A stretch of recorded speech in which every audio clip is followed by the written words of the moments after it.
Certaines personnes vous reprochent d'utiliser le mot Occident. Pourriez-vous être plus spécifique car il n'existe pas de bloc monolithique appelé Occident. Ils disent que c'est une généralisation abusive. Vous savez, c'est étrange si vous vous mettez à y réfléchir. C'est étrange que vous ne vouliez pas que je vous appelle l'Occident, que vous ne vouliez pas être inclus dans cette désignation. Ce n'est pas mon appellation, c'est la vôtre. Ce n'est pas moi qui l'ai inventée. Vous vous appelez l'Occident. La civilisation occidentale, les accomplissements de l'Occident, la pensée occidentale, l'éclairage occidental. Vous êtes heureux de vous attribuer les mérites de l'Occident pour tout ce que vous considérez être bon. Mais pour les mauvaises choses, vous voulez vous en dissocier. Quand on vous parle des mauvaises choses, vous êtes là, mais waouh, de quel Occident parlez-vous?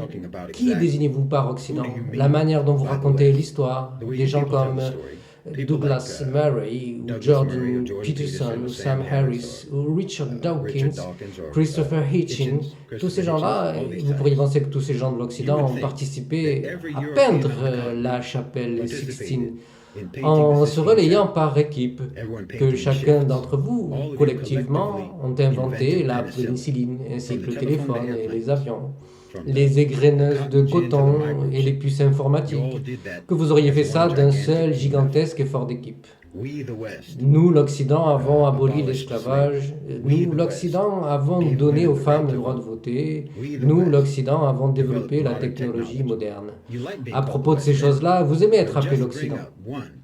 Mais si on commence à vous parler d'une et seulement d'une de vos innombrables atrocités, et tout le monde commence à regarder de droite à gauche en se questionnant qui moi? Oh, vous avez dû me confondre avec quelqu'un d'autre. Un autre Occident mignon, aux cheveux hirsutes, qui me ressemble, mais ce n'est pas moi. Mes pères fondateurs ne possédaient pas des esclaves. Mes pères fondateurs n'ont pas massacré d'Amérindiens. Mes pères fondateurs étaient juste de pauvres paysans. Je n'ai donc rien à voir avec ça. Je clame ma complète innocence. Vous voulez vous invoquer un mérite collectif, mais vous voulez individualiser les fautes. Vous dites par exemple qu'Isaac Newton était un produit de l'Occident, Michel-Ange était un produit de l'Occident, Mozart était un produit de l'Occident, Léonard de Vinci, Thomas Edison, Steve Jobs, ils sont tous des produits de l'Occident. Mais dès qu'il s'agit de vos méchants, ils sont tous des bâtards, des enfants illégitimes que vous ne voulez pas reconnaître. Non, Hitler était votre enfant, le roi Léopold était votre enfant, Harry Truman était votre enfant, un homme qui a tué plus de gens en une seconde que quiconque dans toute l'histoire de l'humanité. Sans oublier de mentionner chaque président américain après Truman, vous savez, de la guerre de Corée à celle du Vietnam, des guerres sales en Amérique centrale et du Sud, notamment au Panama, la première et seconde guerre d'Irak, la Somalie, l'Afghanistan, la Libye, la Syrie. Et avant Truman, je ne pense pas que les États-Unis ont une seule décennie de toute leur histoire où ils n'étaient pas en train de massacrer les populations quelque part sur la planète. Ce sont tous aussi les produits de la civilisation occidentale. Mais à chaque fois qu'on évoque ces sujets, vous reniez la responsabilité collective. Je veux dire, si j'essayais de lister tous vos crimes, je ne pourrais même pas me rappeler de tous. Mais si j'essaie de lister tout ce dont je me rappelle, votre batterie va se décharger avant même que je ne puisse réellement commencer à approfondir le sujet. Vous savez, j'ai vu l'autre jour une vidéo sur Omar Suleiman, chanteur syrien. Une dame lui demandait pourquoi les musulmans ne condamnent pas les actes de terreur accomplis par les terroristes islamistes. Et lui, il essayait d'être patient, d'être sympathique. Il souriait d'un sourire forcé qu'il essayait de garder. Il lui répondit non, les musulmans condamnent toujours toutes ces choses. Mais pourquoi vous ne condamnez pas les gens de l'Occident quand ils tuent les musulmans dans les mosquées? Et bien sûr, il a un très bon argument. Et bien sûr que vous n'allez pas condamner. Vous avez des statues de Winston Churchill qui a affamé des millions de Bengalis et qui a utilisé du gaz toxique sur le lait caillé. Non seulement vous ne condamnez pas vos terroristes comme ils devraient l'être, non, vous les élisez, vous les réalisez, et vous ne les mettez pas en procès. Vous vous dégagez de toute responsabilité pour leurs atrocités. Non, si vous voulez être appelé l'Occident pour tout ce qui concerne les accomplissements positifs, vous devez aussi accepter d'être appelé l'Occident pour l'entièreté du catalogue. Du génocide humain vicieux, des crimes, des tortures, de la bigoterie, de l'oppression, des assassinats, des coups d'État et des soumissions.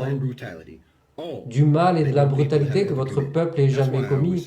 C'est pourquoi je dis toujours que la civilisation occidentale est un terme sarcastique, parce que vous ne vous êtes jamais civilisé au fond. Et vous savez, le fait de dire oh, nous avons fait des trucs cool, ce n'est pas un bon argument. Votre approche de la moralité est ne disons pas que nous l'avons fait, n'ayons pas de morale, mais affirmons que nous en avons une. Vous pensez que la droiture, c'est de renier le mal et non de vous empêcher de faire le mal. Du moment que vous dites ne pas le faire ou que vous l'appelez autrement que ce qu'il est, alors quelque part, vous n'êtes pas maléfique quand vous faites le mal. Du moment que vous ne l'admettez pas, c'est le monde à l'envers. Chaque jour est un jour à l'envers. Le bon et le mauvais est bon et le bon est mauvais. Vous vous identifiez vous-même comme vertueux, comme moraux, comme juste aimant la liberté, comme étant des gens tolérants, même si vous ne l'avez jamais été. Et ça, personne dans le monde ne vous voit comme ça. Mais malgré tout, vous insistez pour qu'on vous désigne comme tel. Comme si vous l'étiez. Vous insistez pour qu'on vous regarde comme si vous l'étiez. Vous avez toujours pensé que le monde entier devait participer à votre délire sur vous-même. Ce n'est pas nouveau vous concernant, ça a toujours été de cette manière-là que vous avez cru, et ça a toujours été de cette manière que vous avez agi sur la planète. Vous avez qu'à la conviction que vous avez le droit de déformer la réalité objective et que vos propres victimes n'ont aucun droit de vous caractériser, quelle que soit la circonstance.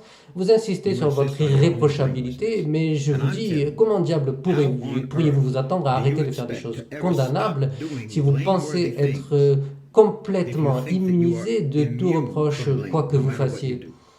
Oui, ok, vos pères fondateurs étaient certainement de pauvres paysans, je suis d'accord avec vous, ils n'ont pas participé aux crimes de l'Occident, et ils n'ont pas participé à la colonisation ou à l'impérialisme, mais ils n'ont également aucune raison de tirer une quelconque fierté des accomplissements de l'Occident.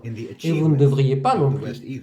Ils étaient à leur manière des victimes de l'Occident, et vous également. Et si vous voulez vous dissocier des crimes, alors vous devez aussi vous dissocier des réussites de l'Occident. Et vous devez réaliser que vous, vos pères fondateurs et vos ancêtres furent tous abandonnés, trahis et dupés par la propagande de la civilisation occidentale. Personne ne s'est réellement intéressé à votre épanouissement, ni à l'épanouissement de vos pères fondateurs. Personne ne s'est réellement intéressé à votre bien-être, ni au bien-être de vos pères fondateurs. Personne ne s'est intéressé à l'amélioration de vos vies, ni à celle de vos pères fondateurs. Personne en réalité ne s'est intéressé à vos vies, ni à la vôtre, ni à celle de vos pères fondateurs, à celle de vos ancêtres. Et l'Occident n'a rien à faire de vous maintenant, et vous voilà pourtant en train de vous défendre comme si vous n'aviez aucune estime de vous-même, aucune fierté. Vous et moi, vous savez très bien que l'Occident n'en a rien à faire si vous mouriez de faim, il n'en a rien à faire si vous étiez expulsé de votre maison, et si vous viviez dans la rue, et si vous passiez le reste de votre vie à crouler sous les dettes, et si vous vous grillez le cerveau par la consommation de drogue, il s'en fiche. Si vous décidiez que votre vie est trop difficile, il vous aiderait à vous tuer. C'est l'Occident. Et c'est tout à fait ce que l'Occident pense de vous. L'Occident ne vous a pas élevé avec de bonnes valeurs parce que vous n'en avez aucune. Parce que vous avez une éducation. Il vous marcherait dessus pour réaliser son projet.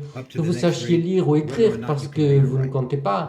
Chaque jour de votre vie, votre civilisation tout autour de vous vous hurle par l'intermédiaire de millions de voix différentes que vous n'avez pas d'importance. Vous êtes juste un roi qu'on peut remplacer dans la machine. Chacun en Occident est perçu comme utilisable et jetable par l'Occident. Et pourtant, vous le défendez comme si c'était le sommet du raffinement humain. Et il vous faut casser cet enchantement, car vous vivez sous une hypnose, une transe de propagande qui est conçue pour vous garder inconscient de votre propre humiliation. Et puis je sais que vous allez vous mettre en colère pour avoir essayé de vous encourager à rompre ce sort, cette hypnose. Vous allez être en colère contre moi parce que j'essaie de vous dire que vous devez arrêter d'être humilié. Vous devez cesser de vous aligner avec ceux qui vous humilient, ceux qui humilient vos pères fondateurs et qui vous humilient maintenant. Et oui, vous allez être en colère contre moi, mais vous ne vous désolidarisez pas d'eux. Et moi, je serais censé vous désolidariser d'eux, mais vous non. Pourquoi moi, je vous désolidariserai de l'Occident alors que vous ne le faites pas? Je suis en train de vous dire que vous devez rompre cette hypnose, vous devez vous affranchir de cette propagande, vous devez vous affranchir de cet endoctrinement, vous affranchir de cette programmation. Mais vous allez être en colère contre moi pour vous avoir dit ça. Et vous allez vouloir vous accrocher à cette programmation, à cet endoctrinement. Et alors que vous voulez continuer à vous accrocher, c'est moi qui serais censé vous en séparer, à vous séparer de l'endoctrinement auquel vous continuez à vous accrocher. Comment êtes-vous supposé changer dans ce cas-là?